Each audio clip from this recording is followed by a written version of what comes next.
नमस्कार मित्रांनो, आज एक गांभीर्यपूर्वक गोष्ट तुमच्या समोर मांडणार आहे।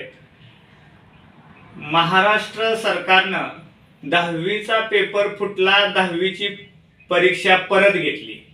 नीटचा पेपर फुटला, नीटची पेपर सुद्धा परत घेण्याचं आश्वासन एक केंद्रानं दिलं। त्याचबरोबर पोलीस परीक्षेचा पेपर फुटला, हा सुद्धा पेपर परत। त्यानंतर आरोग्य विभागामध्ये भरतीमध्ये घोटाळा झाला, त्याच्यामध्ये परत तुम्ही भरती केली। पण सगळ्यात मोठा घोटाळा हा आहे की निवडणूक व्हायच्या अगोदर जो लोकप्रतिनिधी आहे जनतेमध्ये जाऊन दुसऱ्या पक्षातनं निवडून येतो आणि निवडून आल्यानंतर आमदार किंवा खासदार किंवा नगरसेवक फुटतो।